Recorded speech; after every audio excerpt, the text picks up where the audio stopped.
بسم اللہ الرحمن الرحیم رب اشرح لی صدری ویسر لی امری واحلل عقدۃ من لسانی یفقہوا قولی۔ احمدک اللہم یا مجیب کل سائل والصلاة والسلام على من هو افضل الوسائل وعلى آلہ واصحابہ ذوی الفضائل، اما بعد فاعوذ باللہ من الشیطان الرجیم، بسم اللہ الرحمن الرحیم۔ محمد رسول اللہ والذین معہ اشداء علی الکفار رحماء بینہم تراہم رکعا سجدا یبتغون فضلا من اللہ ورضوانا سیماہم فی وجوہہم من اثر السجود۔ صدق اللہ العظیم وصدق رسولہ النبی الکریم الامین۔ ان اللہ وملائکتہ یصلون علی النبی یا ایہا الذین آمنوا صلوا علیہ وسلموا تسلیما۔ الصلاة والسلام علیک یا سیدی یا رسول اللہ وعلی آلک واصحابک یا حبیب اللہ۔ مولاي صل وسلم دائما ابدا على حبیبک خیر الخلق کلہم، منزہ عن شریک فی محاسنہ فجوہر الحسن فیہ غیر منقسم۔ محمد تاج رسل اللہ قاطبۃ، محمد صادق الاقوال والکلم، محمد ذکرہ روح لانفسنا، محمد شکرہ فرد علی الامم۔ رب صل وسلم دائما ابدا علی حبیبک خیر الخلق کلہم۔ اللہ تبارک و تعالی جل جلالہ وعم نوالہ واتم برہانہ وعظم شانہ وجل ذکرہ وعز اسمہ کی حمد و ثنا، اور حضور سرور کائنات مفخر موجودات زینت بزم کائنات دستگیر جہاں غم گسار زماں سید سروراں حامی بے کساں قائد المرسلین خاتم النبیین احمد مجتبیٰ جناب محمد مصطفیٰ صلی اللہ علیہ وآلہ واصحابہ وبارک وسلم کے دربار گوہر بار میں ہدیہ درود السلام عرض کرنے کے بعد وارثان منبر و محراب، ارباب فکر و دانش، نہایت ہی معزز و محتشم حضرات و خواتین، رب ذوالجلال کے فضل اور توفیق سے ادارہ صراط مستقیم پاکستان کے زیر اہتمام گوجرانوالا کی سرزمین پر 18ویں سالانہ فہم دین کورس میں آج ہماری گفتگو کا موضوع ہے حق چار یار رضی اللہ تعالی عنہم۔ میری دعا ہے خالق کائنات جل جلالہ ہم سب کو قرآن و سنت کا فہم عطا فرمائے، اور قرآن و سنت کے ابلاغ و تبلیغ اور اس پر عمل کرنے کی توفیق عطا فرمائے۔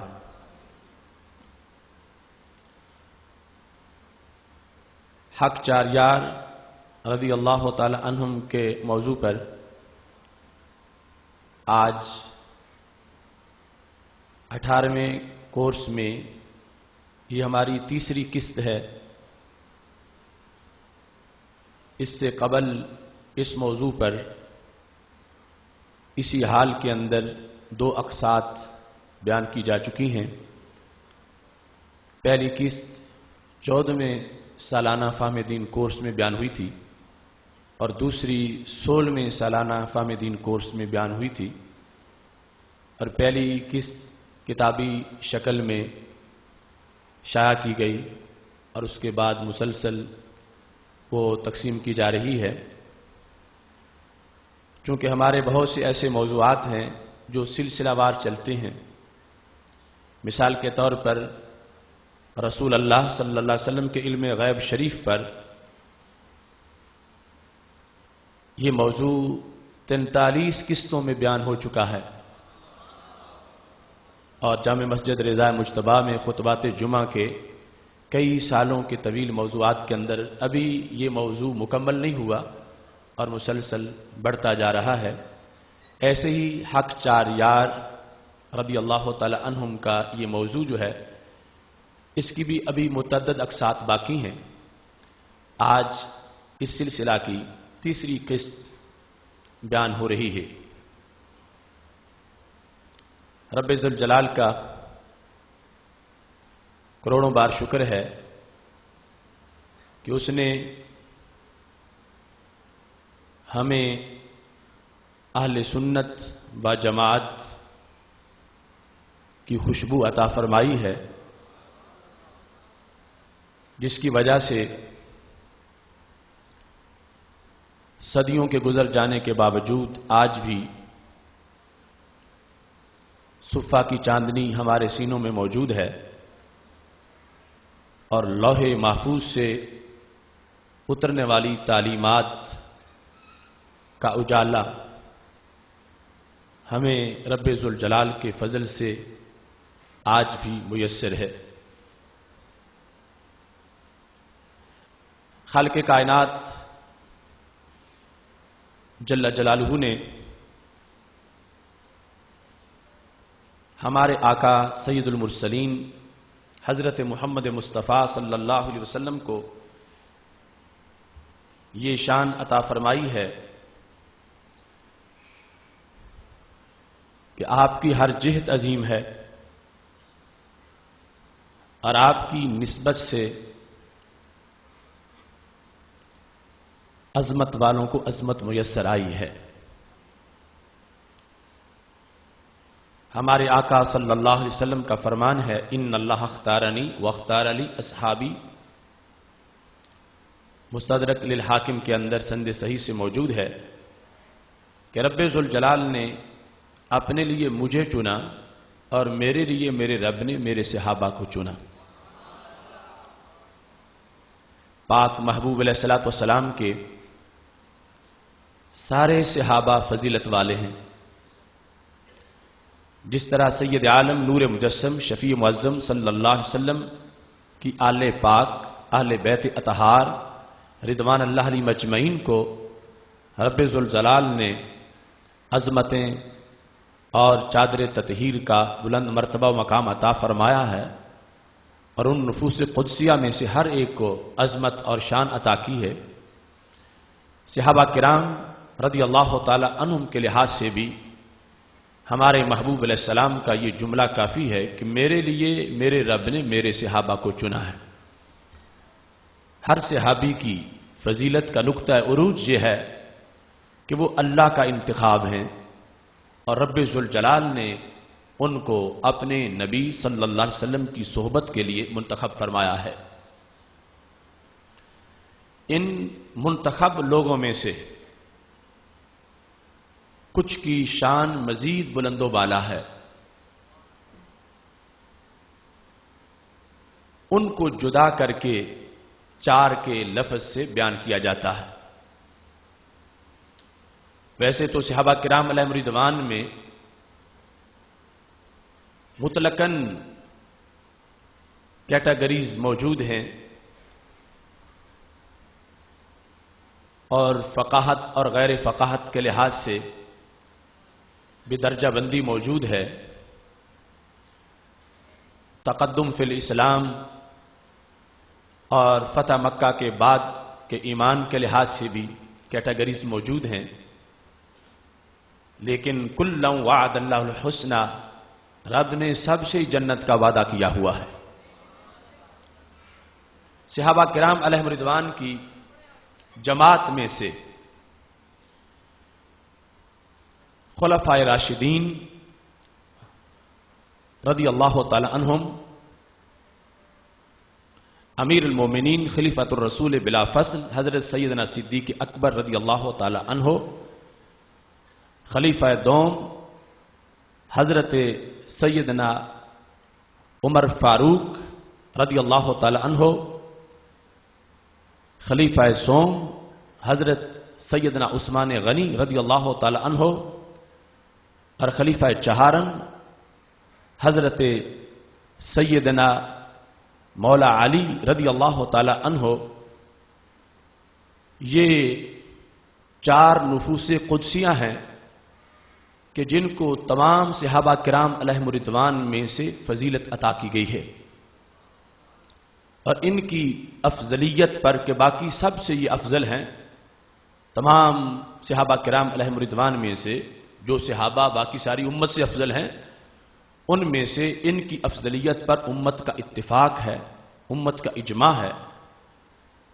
اور اسی اجماع کو چار یار کی اردو اصطلاح میں بیان کیا جاتا ہے. جس وقت آپ نعرہ تحقیق لگا کے اس کا جواب چار یار کے لفظ سے دے رہے ہوتے ہیں تو اس اجماع کا ذکر ہو رہا ہوتا ہے کہ جو ان چاروں کی فضیلت پر باقی تمام امت پر، اصحاب پر جو ان کی فضیلت ہے، اس کو بیان کرنے کا جو اجماع ہے اس کا تذکرہ اس نعرہ کے اندر کیا جاتا ہے. سید عالم نور مجسم شفیع معظم صلی اللہ علیہ وسلم نے ان کی جن فضیلتوں کا بیان کیا اور باقی سب سے جدا کر کے ان کا تذکرہ کیا، اس سے ہمیں یہ سنت بھی حاصل ہوتی ہے. اگرچہ سارے ہی عظیم ہیں، لیکن ان چاروں کی عظمت الگ تھلگ کر کے بیان کرنا یہ سنت رسول صلی اللہ علیہ وسلم ہے. پہلی دو اقساط کے اندر ہم متعدد دلائل پیش کر چکے ہیں، اور آیت کریمہ محمد الرسول اللہ والذین معہ اس کے ابتدائی اسرار و رموز کے لحاظ سے بحث ہو چکی ہے کہ حضرت محمد صلی اللہ علیہ وسلم اللہ کے رسول ہیں. چونکہ ساری فضیلتیں آپ ہی سے ملی ہیں تو اس واسطے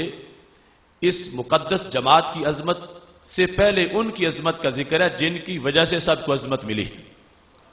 محمد الرسول اللہ، حضرت محمد مصطفیٰ صلی اللہ علیہ وسلم اللہ کے رسول ہیں. والذین معہ، اور وہ لوگ جو آپ کے ساتھ ہیں، اشداء علی الکفار، کفار پہ بڑے سخت ہیں، رحماء بینہم، آپس میں بڑے نرم دل ہیں. تراہم، تم دیکھو گے ان کو، رکعا سجدہ، اس حالت میں کہ وہ رکوع کر رہے ہیں، اس حالت میں کہ وہ سجدہ کر رہے ہیں. یبتغون فضلا من اللہ ورضوانا، یہاں تک کہ وہ رب کا فضل ڈھونڈتے دکھائی دیتے ہیں. اللہ کا فضل اور رضوان اس کی تلاش میں ہوتے ہیں. سیماہم فی وجوہہم، ان کی علامت ان کے چہروں میں، من آثار السجود، سجدوں کے نشان کی وجہ سے ہے. سید عالم نور مجسم شفیع معظم صلی اللہ علیہ وسلم نے ان عظیم لوگوں کا تذکرہ الگ تھلگ انداز میں کیا اور ہر ایک کی عظمت کا اظہار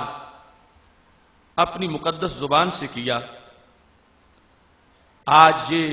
ہمارے لیے ایک سوال کا جواب بھی ہے. کچھ لوگوں کے سلسلے میں تشویش ہے، جب ساری عظمت والے ہیں تو پھر اس چار کی تخصیص کیا ہے؟ ان کو جدا کرنے کا، جدا ذکر کرنے کا، ان کا جدا نعرہ لگانے کا، اس کا پھر فائدہ کیا ہے؟ اس کا باعث کیا ہے؟ اس کا دائی کیا ہے؟ اس کی وجہ کیا ہے؟ کچھ لوگوں کو اس سلسلہ میں تلاش ہے. تو سید عالم نور مجسم شفیع معظم صلی اللہ علیہ وسلم کا فرمان، جو کہ امام ابو نعیم نے فضائل صحابہ کتاب کے اندر جس کو ذکر کیا ہے، اور جس کو حضرت خطیب بغدادی اور امام ابن عساکر نے بھی ذکر کیا ہے، اور حضرت سیدنا جابر رضی اللہ تعالی عنہ اس حدیث کی روایت کرتے ہیں کہ نبی اکرم نور مجسم شفیع معظم صلی اللہ علیہ وسلم نے ارشاد فرمایا ہے، ان اللہ اختار اصحابی، ان اللہ تعالی بے شک رب ذوالجلال نے اختار اصحابی علی جمیع العالمین، رب نے میرے صحابہ کو سارے جہانوں پر فضیلت دی ہے، سوى النبیین والمرسلین، انبیاء علیہم السلام اور رسل کے سوا علیہم السلام، پر ان پر فضیلت نہیں ہے، لیکن ان کے سوا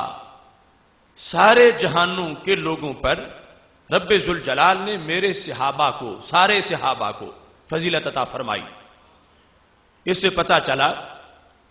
کہ جس طرح میرے محبوب علیہ الصلوۃ والسلام سارے نبیوں کے سردار ہیں، آپ کی امت ساری امتوں کی سردار ہے، اور آپ کے صحابہ سارے انبیاء کے صحابہ کے سردار ہیں. چونکہ محبوب علیہ الصلوۃ والسلام نے عالمین کا لفظ بولا کہ خالق کائنات جل جلالہ نے عالمین کے اوپر میرے صحابہ کو فضیلت عطا فرمائی ہے.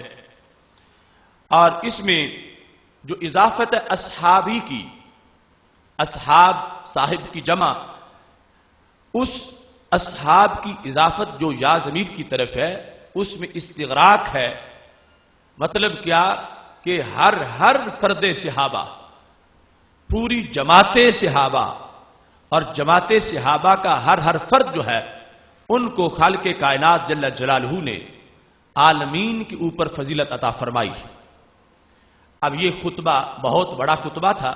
یہ شان بہت بڑی شان تھی، لیکن یہاں تک ہی ہمارے نبی علیہ الصلوۃ والسلام نے اکتفا نہیں کیا، بلکہ اس کو پھر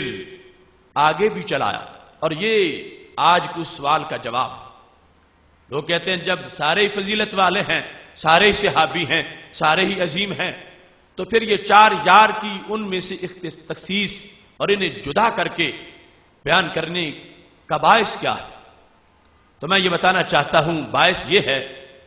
کہ ہمارے نبی علیہ الصلوۃ والسلام نے ان کو جدا کر کے بیان فرمایا ہے. اب اس حدیث شریف کے اندر جہاں اصحابی کے الفاظ بولے ہمارے محبوب علیہ السلام نے اور العالمین کہا کہ میرے رب نے میرے صحابہ کو سارے جہانوں پہ فضیلت عطا فرمائی ہے نبیوں رسولوں علیہم السلام کے سوا، تو اس میں آگے اضافہ کرتے ہوئے بات مکمل تب کی ہے. فرمایا وختار علی من اصحابی اربعتن،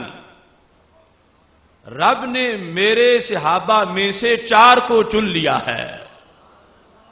چار کا لفظ لوگ ڈھونڈتے ہیں کہ 5 کا کیوں نہیں، 6 کا کیوں نہیں، 7 کا کیوں نہیں، 10 مبشرہ کا کیوں نہیں، 3 کا کیوں نہیں. تو یہ بر صغیر کی پیداوار نہیں ہے، یہ اربع کا لفظ ہمارے نبی علیہ السلام کی زبان سے نکلا ہے. اور سید عالم نور مجسم شفیع معظم صلی اللہ علیہ وسلم خود ارشاد فرماتے ہیں وختار علی من اصحابی اربعتن، چنا رب نے، چنا اللہ نے میرے صحابہ میں سے چار کو، فجعلہم خیر اصحابی، رب نے انہیں چن کے میرے صحابہ پر فضیلت عطا فرمائی ہے. تو چار یار کی جو اصطلاح ہے، چار کی خصوصیت، اس کے لحاظ سے دلیل پیش کر رہا ہوں کہ اس میں رب ذوالجلال کی سنت بھی موجود ہے اور آمنہ کے لال کی سنت بھی موجود ہے کہ سید عالم نور مجسم شفیع معظم صلی اللہ علیہ وسلم ارشاد فرماتے ہیں کہ خالق کائنات جل جلالہ نے سب کو عظمت عطا فرمائی، فضیلت بخشی سارے جہانوں پر، لیکن ان میں سے رب ذوالجلال نے چن لیا 4 کو، وختار لی من اصحابی، رب نے چنا میرے لیے، رب نے چنا میرے لیے میرے صحابہ میں سے کتنوں کو؟ 4 کو۔ اور کئی چناؤ ہیں، جب جو بدر میں ساتھ تھے چناؤ تو ان کا بھی تھا، جو احد میں ساتھ تھے چناؤ ان کا بھی تھا، جو خندق میں ساتھ تھے چناؤ ان کا بھی تھا، جو حنین میں ساتھ تھے چناؤ ان کا بھی تھا، مگر مطلقاً سب میں سے چن کر رب ذوالجلال نے جن کو شان بخشی ہے وہ یہ 4 یار ہیں، حضرت صدیق اکبر، حضرت فاروق اعظم، حضرت عثمان غنی، حضرت مولا علی رضی اللہ تعالی عنہم۔ ان کا ذکر کرتے ہوئے میرے نبی علیہ الصلوۃ والسلام نے ارشاد فرمایا ہے کہ رب نے چنا ہے، چنا میرے لیے ہے، 2 کریموں کے درمیان چنا رب نے ہے اور چنا رب نے میرے لیے ہے، ان میں سے 4 کو، اور پھر فجعلہم خیر اصحابی، فرمایا میرے رب نے ان کو میرے صحابہ میں سے افضل بنایا ہے۔ پھر نسبت رب ذوالجلال کی طرف کی، فجعلہم، رب نے ان کو چنا اور رب نے ان کو بنایا ہے خیر اصحابی، میرے صحابہ میں سے افضل۔ تو یہ 4 ہیں کون؟ ان کا نام کیا ہے؟ تو میرے نبی علیہ الصلوۃ والسلام نے خود ذکر کیا، ابو بکر و عمر و عثمان و علی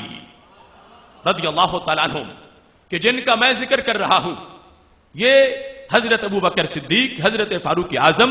حضرت عثمان غنی، حضرت سیدنا علی رضی اللہ تعالیٰ عنہم، ان کا نام لیا۔ لہذا اس بحث کے آغاز میں ہی حدیث رسول صلی اللہ علیہ وسلم کی اس مناسبت سے اس آیت کی تشریح کے اندر میں اس بات کو ذکر کر رہا ہوں کہ میرے نبی علیہ السلام کے ہر صحابی عظمت والے ہیں۔ 4 کو عظمت والا ماننا اس سے باقی کی نفی نہیں ہوتی، جس طرح کچھ لوگوں کو وہم ہو رہا ہے۔ اگر اعتراض ہے تو پھر تو سرکار کی حدیث پہ اعتراض ہو جائے گا۔ نبی اکرم نور مجسم شفیع معظم صلی اللہ علیہ وسلم نے رب فضیلت والے سارے ہیں اور اتنے ہیں کہ خالق کائنات نے سارے جہانوں پر فضیلت عطا فرمائی ہے، لیکن جنہیں رب نے سارے جہانوں پر فضیلت عطا فرمائی ہے ان میں سے جنہیں رب نے فضیلت عطا فرمائی ہے وہ یہ 4 یار ہیں، وہ یہ خلفائے راشدین رضی اللہ تعالیٰ عنہم ہیں۔ پاک محبوب علیہ الصلوۃ والسلام نے 4 کے نام لے کر اس اجمال کی اربع کا جو لفظ تھا جس کا معنی 4 ہے، اس اربع کے لفظ کی وضاحت کرتے ہوئے میرے محبوب علیہ السلام نے 4 کے نام لے کر مکمل وضاحت کر دی کہ کسی کو شک نہ رہے کہ کن 4 کی بات ہو رہی ہے۔ 4 کا نام لے کر واضح کر دیا کہ یہ نظریہ وہ ہے جو صفہ سے چلا ہے، جو ماہ مدینہ صلی اللہ علیہ وسلم نے خود جس کی تعلیم دی ہے، اور چلتے چلتے بات آج تک پہنچی ہے کہ ان 4 یاروں کا گلی گلی کوچے کوچے میں تذکرہ ہوتا جا رہا ہے۔ یہاں پر 4 کی وضاحت بھی ضروری سمجھی میرے محبوب علیہ السلام نے، کیونکہ 4 کا لفظ ایک جگہ اور بھی بولا گیا ہے، 2 اور 2 بھی 4 ہیں، وہ کیسے؟ حدیث صحیح میں موجود ہے، میرے محبوب علیہ السلام فرماتے ہیں وزیرا یا فی الارض و وزیرا یا فی السماء، میرے 2 وزیر زمینوں پر ہیں، 2 آسمانوں پر ہیں، تو یہ بھی تو 4 ہیں، وزیرا یا فی الارض و وزیرا یا فی السماء، آسمانوں پہ کون ہیں؟ فرمایا وہ میرے وزیر حضرت جبریل علیہ السلام ہیں، حضرت میکائیل علیہ السلام ہیں، اور زمین پر حضرت صدیق اکبر اور حضرت فاروق اعظم رضی اللہ تعالی عنہم، اس لحاظ سے بھی 4 ہیں، ادھر بھی 2 ادھر بھی 2، لیکن یہاں جن کی عظمت کا ذکر ہو رہا تھا جو موضوع تھا جس طرح آج ہم نے معین کر رکھا ہے، تو اس میں ان زمینی وزیروں کے لحاظ سے جو 4 جن کا تذکرہ محبوب علیہ الصلوۃ والسلام کر رہے ہیں، جنہیں خلافت کا تاج پہنایا گیا اور سب پر فضیلت دی گئی، میرے محبوب علیہ الصلوۃ والسلام نے اپنی زبان سے وضاحت کر دی، اور اتنی جامع وضاحت ہے کہ جس کے بعد اگر بندے کو کوئی مرض لاحق نہ ہو تو یقیناً اس کو کوئی اعتراض باقی نہیں رہے گا کہ سارے سے آبا عظیم ہیں، اور جب چار کا نام لیا جائے تو چار کا نام لینے والا باقی کی نفی نہیں کر رہا کہ وہاں پڑ جائے کہ باقی شاید عظمت والے نہیں یا فضیلت والے نہیں، فضیلت والے سارے ہیں، لیکن ان سارے فضیلت والوں میں سے اللہ نے ان چاروں کو اور بھی فضیلت عطا فرمائی ہے۔ اس سلسلہ میں سید عالم نور مجسم شفیع معظم صلی اللہ علیہ وسلم کا ایک اور فرمان آپ کے سامنے پیش کرنا چاہتا ہوں۔ یہ معرفت الصحابہ جو مستدرک للحاکم کی کتاب کا ایک حصہ ہے، اس کے اندر وہ حدیث شریف موجود ہے، جلد نمبر 4 صفحہ نمبر 26 پر موجود ہے، اور اس کے اندر اس کے راوی وہی ہیں جو بخاری اور مسلم کے راوی ہوتے ہیں۔ یہاں پر ذکر ہے حضرت انس بن مالک رضی اللہ تعالی عنہ کا، ان انس بن مالک قال بعثني بنو المستلق الى رسول اللہ صلی اللہ علیہ وسلم۔ حضرت انس بن مالک رضی اللہ تعالیٰ عنہ کہتے ہیں مجھے بنی مستلق نے یہ کہا کہ چلو تم جاؤ ہمارے نمائندہ بن کے سرکار سے ایک مسئلہ پوچھ کے آؤ۔ بنی مستلق نے حضرت انس بن مالک رضی اللہ تعالیٰ عنہ کو اپنا قاصد بنا کے بھیجا سید المرسلین حضرت محمد مصطفیٰ صلی اللہ علیہ وسلم کے دربار علم میں۔ کیا پوچھو؟ صلنا رسول اللہ صلی اللہ علیہ وسلم، پوچھو نبی علیہ السلام سے الی من ندفع صدقاتنا بعدک، محبوب آپ کا وصال اگر ہو گیا تو ہم نے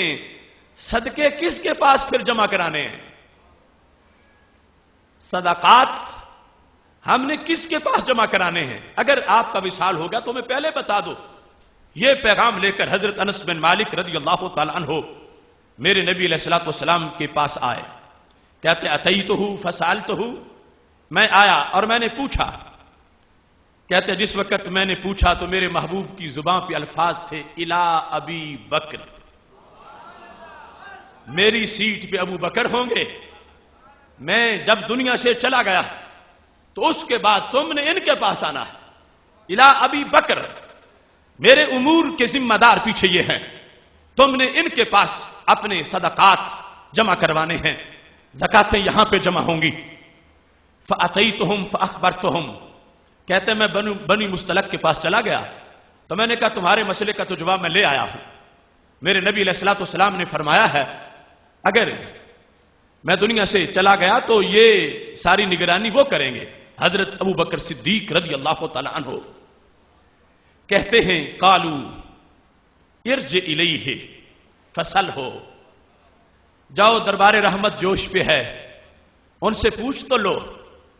فإن حدث بأبی بکر حدث فإلی من، اگر حضرت صدیق اکبر بھی دنیا سے چلے گئے تو پھر ہم نے کس کے پاس جا کے جمع کروانا؟ اگر وہ بھی وصال فرما گئے دنیا سے چلے گئے تو پھر کس کی باری ہے؟ حضرت انس بن مالک رضی اللہ تعالیٰ عنہ کہتے ہیں فأتیتہ، میں آ گیا، فسألتہ، میں نے آ کے پوچھا کہ یا رسول اللہ صلی اللہ علیہ وسلم، بنو مستلق پوچھ رہے ہیں کہ کوئی پتہ نہیں آپ کے وصال کے بعد ان کا بھی وصال ہو گیا تو پھر ہم نے کس کے پاس جا کے اپنے صدقات جمع کروانے ہیں؟ فقال، حضرت انس کہتے ہیں میرے محبوب نے فرمایا الی عمر، ابو بکر صدیق کا جب وصال ہو جائے گا اس کے بعد باری حضرت عمر فاروق رضی اللہ تعالیٰ عنہ کی ہے، ان کے پاس جا کر تم نے صدقات کو اکٹھا کروانا ہے۔ اب یہاں سے یہ بات بھی ذہن میں رکھیے، چونکہ ہم صراط مستقیم والے ہیں، رافضی ہو یا خارجی ہو، کسی بیماری والا ہو،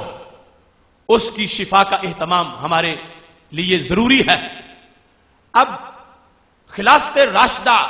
کے نام سے کچھ لوگ چڑھتے ہیں اور کچھ لیتے ہیں، اور وہ چڑھنے والے اور کچھ لینے والے ہمارے سوا جو ہیں ان کے لیے دونوں کی یہاں پہ شفا کا اہتمام موجود ہے۔ اگر میرے محبوب علیہ الصلوۃ والسلام کو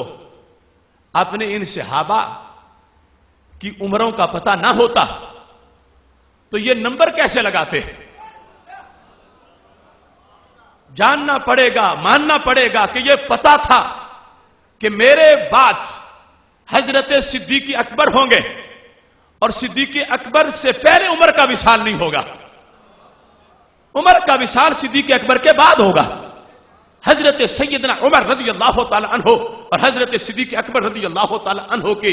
یوم وصال کی خبر اگر ہمارے نبی علیہ الصلوۃ والسلام کو نہ ہوتی تو پھر یہ باری کس طرح بتاتے؟ تو ماننا پڑے گا وہ لوگ بھول میں ہیں جو کہیں کہ انہیں کل کا پتہ نہیں، وہ تو کروڑوں کل کی خبر دینے والے ہیں۔ اب یہاں جس وقت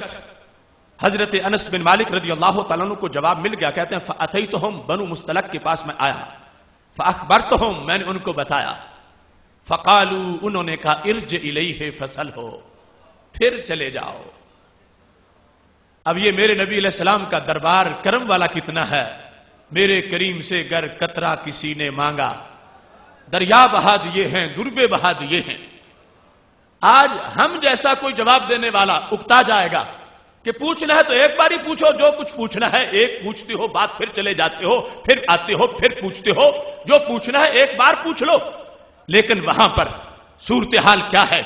سید عالم نور مجسم شفیع معظم صلی اللہ علیہ وسلم کا دربار علم کھلا ہوا ہے۔ حضرت انس بن مالک رضی اللہ تعالیٰ عنہ تیسری بار چلے جاتے ہیں اور پوچھتے ہیں، کہتے ہیں میں نے سالتہ پوچھا کہ محبوب اگر حضرت عمر کا بھی وصال ہو گیا تو بنو مستلق پوچھ رہے ہیں پھر صدقات کہاں جمع کروانے ہیں؟ تو میرے نبی علیہ السلام نے فرمایا الی عثمان، پھر ڈیوٹی حضرت عثمان غنی رضی اللہ تعالیٰ عنہ کی ہے۔ فَأَتَيْتُهُمْ فَأَخْبَرْتُهُمْ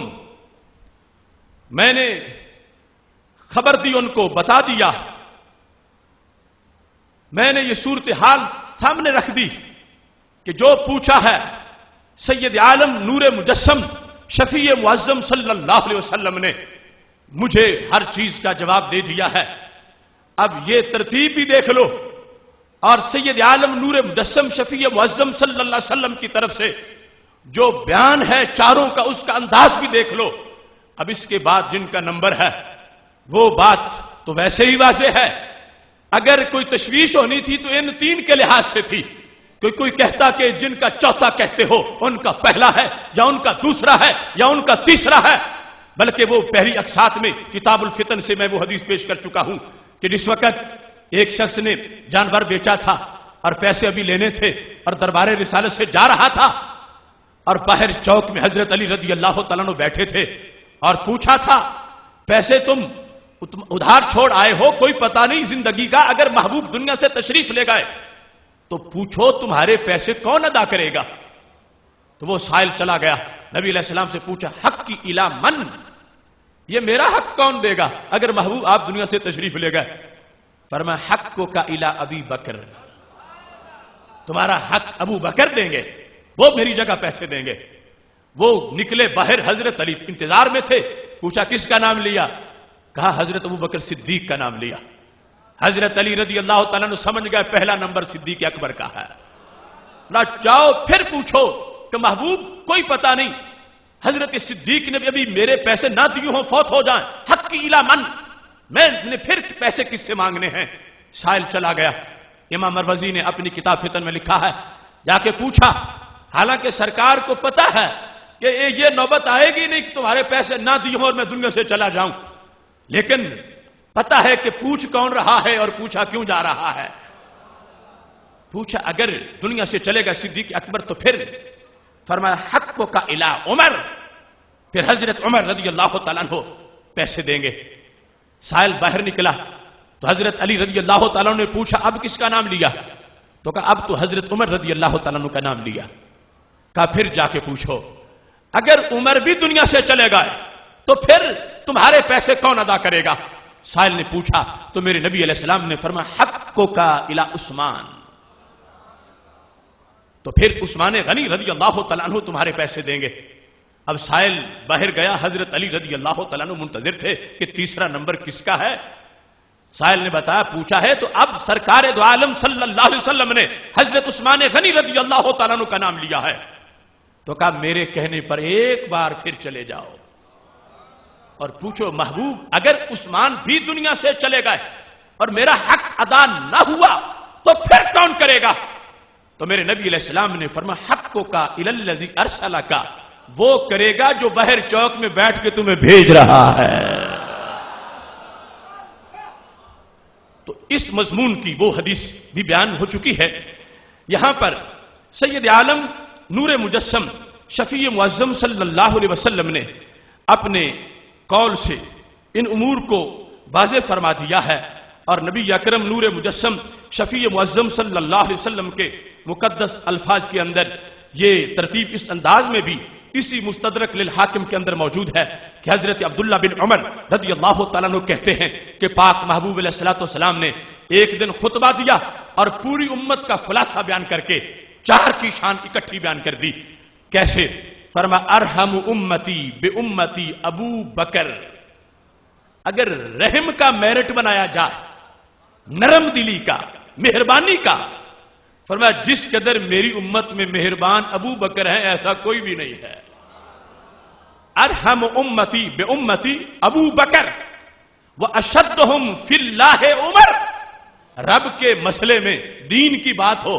تو جتنی شدت عمر میں ہے اتنی کسی میں نہیں ہے۔ اللہ کے معاملے میں رب کی رضا کی خاطر رب کے لیے، اور پھر اکثرہم حیاء عثمان، فرمایا حیا کے لحاظ سے جتنے خزانے عثمان کے پاس ہیں اتنے کسی کے پاس نہیں ہیں۔ وَأَقْضَاهُمْ عَلِيُّ بْنُ أَبِي طَالِبٍ رضی اللہ تعالی عنہم، اور فرمایا فیصلہ کرنے کی طاقت اور جج ہونے کا جو کردار حضرت علی کو دیا گیا ہے وہ سب سے زیادہ ہے۔ اس بنیاد پر 4 کی شان، یہاں حدیث اب اس مقام پہ ختم، ان 4 کی شان سید عالم نور مجسم شفیع معظم صلی اللہ علیہ وسلم نے اپنی زبان سے بیان بھی کی، اور دیکھو کتنے حوالہ جات ہم نے پہلی اقساط میں بیان کیے ہیں، کوئی ایک جگہ بھی نہیں ہے کہ جہاں بولتے ہوئے سرکار نے ترتیب میں کوئی فرق کیا ہو، کہیں کسی کا پہلے نمبر پر دوسری میں چوتھے نمبر پہ لے گئے ہو، کسی کا دوسرے نمبر پہ نام ہو تو دوسری حدیث میں تیسرے نمبر پہ لے گئے ہو، نہیں، جب بھی بولا ہے تو ترتیب یہی سامنے رکھی ہے، جب بھی بولا ہے اسی ترتیب کے مطابق گفتگو فرمائی ہے۔ یہ آپ کا علم بھی ہے اور آپ کی طرف سے جو ترتیب فضیلت ہے ان اصحاب کی اس کا بھی بیان ہے، لیکن پورے صحابہ کرام علیہم رضوان میں سے جن 4 کو سب سے زیادہ فضیلت عطا فرمائی گئی ہے، جن کو 4 یار سے تعبیر کیا جاتا ہے، وہ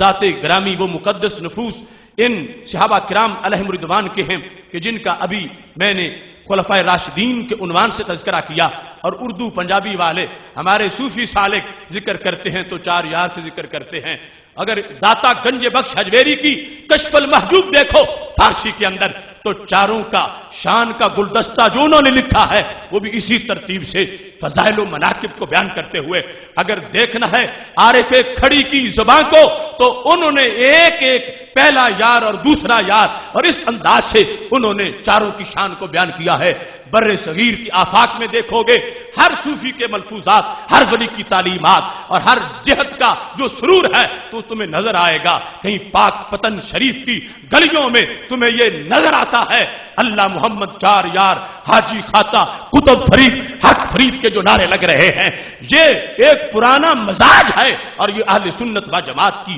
شروع سے سوغات ہے کہ وہ ان 4 کو جدا کر کے اس انداز میں بیان کرتے ہیں جو انداز ان کو رب ذوالجلال کی شان کریمی نے عطا فرمایا ہے۔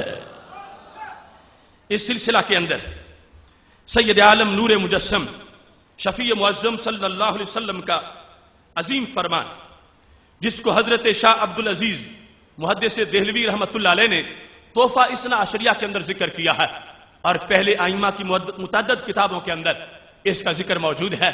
میرے محبوب علیہ الصلوۃ والسلام کا فرمان، اور شاہ عبدالعزیز محدث دہلوی بر صغیر کے وہ محدث ہیں کہ بر صغیر کا ہر شیخ الحدیث، ہر محدث اس کا دربار رسالت سے رابطہ ہوتا ہے تو ان کے ذریعے سے رابطہ ہوتا ہے۔ ان اتنے بڑے بر صغیر کے استاد محدث ہیں، ان کی اس کتاب میں جو بڑی مارکۃ الآراء کتاب ہے روافض کی رد میں جو آپ نے لکھی تھی فارسی زبان کے اندر، اس میں یہ حدیث شریف موجود ہے، اور اس حدیث کے راوی یہاں پر حضرت سہل بن سعد ہیں، سید عالم نور مجسم شفیع معظم صلی اللہ علیہ وسلم سے جو مروی ہے وہ امام عمر بن محمد انہوں نے اپنی سیرت کی کتاب کے اندر اس کو ذکر کیا ہے کہ سید عالم نور مجسم شفیع معظم صلی اللہ علیہ وسلم نے چار ارکان جو دین کے ہیں، نماز، روزہ، حج، زکات، اور پانچواں تو شہادت ہے توحید و رسالت کی، لیکن عبادت کے لحاظ سے جو چار ہیں، نماز، روزہ، حج، زکات، ان چاروں کا ذکر کر کے میرے محبوب علیہ السلام نے فرمایا جیسے رب نے یہ چار فرض کیا ہے، جیسے یہ چار چیزیں ہیں، ایسے ہی رب نے اور بھی چار چیزیں فرض کر دی ہیں۔ کتنا خوبصورت امتزاج ہے، کتنی اچھی ترتیب ہے، اور کتنا اچھا بیان ہے، کیوں نہ ہو کہ زبان میرے نبی علیہ السلام کی ہے۔ پاک محبوب علیہ السلام ارشاد فرماتے ہیں ان اللہ تعالی فرض علیکم حب ابی بکر و عمر و عثمان و علی، فرمایا رب ذوالجلال نے تجھ پر لازم کرتی ہے، فرض کرتی ہے، کس کی محبت؟ فرمایا چار یاروں کی، حب ابی بکر و عمر و عثمان و علی، رب ذوالجلال نے تم پر ان چاروں کی محبت کو فرض کر دیا ہے۔ کیسے فرض کیا؟ کما فرض علیکم الصلاۃ والزکاۃ والصیام والحج، جیسے رب ذوالجلال نے تجھ پر نماز کو، زکات کو اور روزے اور حج کو فرض کیا ہے، ایسے ہی رب نے تم پر ان چاروں کی محبت کو فرض کر دیا ہے۔ کیا خوبصورت امتزاج، کیا خوبصورت ترتیب، اور کیا خوبصورت فرائض کا بیان۔ وہ فرائض عبادات کے، یہ فرض محبت کا، یہ فرض عشق کا، یہ فرض سرکار کے یاروں کے پیار کا، اور یہاں پر بھی لفظ فرض بولا تاکہ پتا رہے کہ یہ کوئی نفلی چیز نہیں، یہ کوئی غیر اہم بات نہیں، بڑی ضروری ہے۔ اور جس طرح تم پر رب ذوالجلال نے فرض کیا تھا نماز، روزہ، حج، زکات کو، فرمایا ایسے ہی رب ذوالجلال نے تجھ پر ان چاروں کی محبت کو فرض کر دیا ہے۔ اب یہاں سے ہر حدیث سے یہ سمجھتے جا کہ جو کہتے ہیں چار کو جدا ذکر کیوں کرتے ہو، سب کا ذکر اکٹھا جو آ گیا، اس کے بعد پھر چاروں کو جدا کیوں ذکر کرتے ہو اور چار یار کے جدا کیوں نعرہ لگاتے ہو؟ تو یہ اعتراض ہم پہ نہیں، یہ تو سرکار کی زبان پہ ہو رہا ہے۔ سرکار دو عالم نور مجسم شفیع معظم صلی اللہ علیہ وسلم نے محبت تو سارے سے ابا کی لازم ہم پر کی ہے۔ کیوں؟ فرمایا احب اللہ لما یغزوکم بھی من النعم، رب سے پیار کرو، کیوں؟ وہ تم پہ نعمتیں کرتا ہے۔ احبونی لحب اللہ، مجھ سے بھی پیار کرو، کیوں؟ جو تمہارا رب ہے وہ بھی مجھ سے پیار کرتا ہے۔ احب اہل بیتی، میرے اہل بیت سے بھی پیار کرو، کیوں؟ لحبی، کہ جو تمہارے رب کے محبوب ہیں وہ بھی ان سے پیار کرتے ہیں۔ اللہ اللہ فی اصحابی، میرے صحابہ کے بارے میں رب سے ڈرتے رہنا۔ لا تتخذوہم غرضا من بعدی، انہیں میرے بعد نشانہ نہ بنا لینا۔ فمن احبہم فبحبی احبہم، جو ان سے پیار کرتا ہے وہ مجھ سے پیار کرتا ہے۔ فمن ابغضہم فببغضی ابغضہم، جو ان سے بغض رکھتا ہے وہ مجھ سے بغض رکھتا ہے۔ تو حکم تو دے دیا کہ کوئی ایک صحابی بھی ایسا نہیں ہونا چاہیے کہ جس کے بارے میں تمہارے دل میں بغض ہو۔ سب کی محبت لازم کی ہے میرے نبی علیہ الصلوۃ والسلام نے، لیکن سب کی محبت کے خطبے کے ساتھ پھر چاروں کی محبت کا خطبہ بھی دیا ہے، اور اس میں لفظ فرض بول کر یہ واضح کیا ہے کہ میری امت سب کی محبت اگرچہ ماننے والی ہے، لیکن چاروں کی جو محبت ہے اس کی خصوصیت ہے، اس کا زیادہ اہتمام ہے، بلکہ مثال دیتے دیتے نماز، زکات، روزے اور حج کے ساتھ ملا کر اس محبت کے نصاب کو مکمل فرما دیا ہے۔ اب آپ اس طرف بھی دیکھ لیں کہ جو سینے حب نبی سے خالی ہوں صلی اللہ علیہ وسلم، وہ کھنڈر کتنے ہیں، وہ فرائض سے دور کتنے ہیں، جن کے یاروں کی محبت کے بغیر فرض پورا نہ ہو،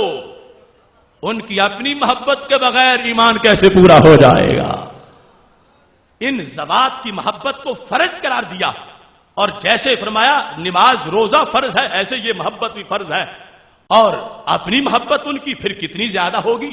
ان کے ساتھ پیار، ان کے ساتھ عشق، ان کی ادا، ان کی سنت، ان کے طریقے، ان کی سیرت کو سامنے رکھ کے زندگی بسر کرنا، ان کے ساتھ پیار کرنا، یہ کس قدر لازم ہے کہ محبوب علیہ الصلوۃ والسلام نے فرمایا پیار رب سے بھی ہے، پیار مجھ سے بھی ہے، پیار میری آل سے بھی ہے، پیار میرے اصحاب سے بھی ہے، اور یہ جو خلفائے راشدین یہ جو چاروں ہیں ان کے لحاظ سے بیان کرتے ہوئے فرما دیا کہ رب ذوالجلال نے فرض کر دیا ہے ان اللہ فرض علیکم حب ابی بکر و عمر و عثمان و علی کما فرض علیکم الصلاۃ والزکاۃ والصوم والحج، کہ جس طرح رب ذوالجلال نے نماز، روزہ اور نماز، زکات، روزے اور حج کو فرض کیا ہے، ایسے ہی رب ذوالجلال نے چار یاروں کے پیار کو بھی فرض کر دیا ہے۔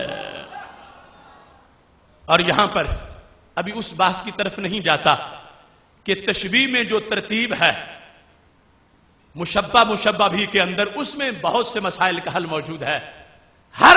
عبادت فرض ہے، مگر نماز دن میں 5 بار ہے،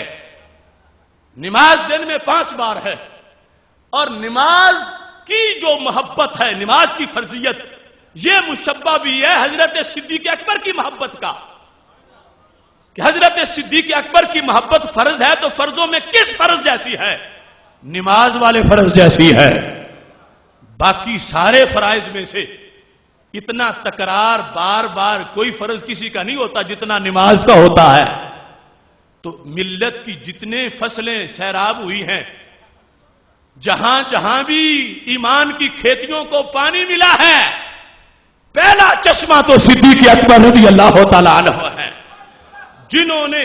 دوسرے نمبر پہ بانٹا ہے وہ صدیق کے سیراب کیے ہوئے بھی ہیں، ان کے سکھائے ہوئے بھی ہیں، ان کے پڑھائے ہوئے بھی ہیں، ان کے چلائے ہوئے اور سمجھائے ہوئے بھی ہیں۔ جنہوں نے تیسرے نمبر پر یہ کردار ادا کیا وہ پہلوں کا فیض پانے والے بھی ہیں۔ جنہوں نے چوتھے نمبر پر خدمت اسلام کی وہ دعا مانگتے ہوئے کہہ رہے تھے اللہم اصلحنی بما اصلحت به الخلفاء الراشدین، اے اللہ مجھے بھی وہ شان عطا کر دے جو تو نے صدیق و عمر کو عطا فرمائی ہے۔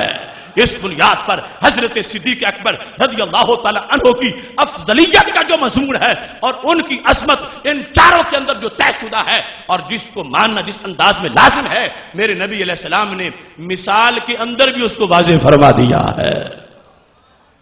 چار یاروں کی محبت اور ان کے ساتھ جو تعلق ہے اس کے لحاظ سے یہ بات جانبین روافض و خوارج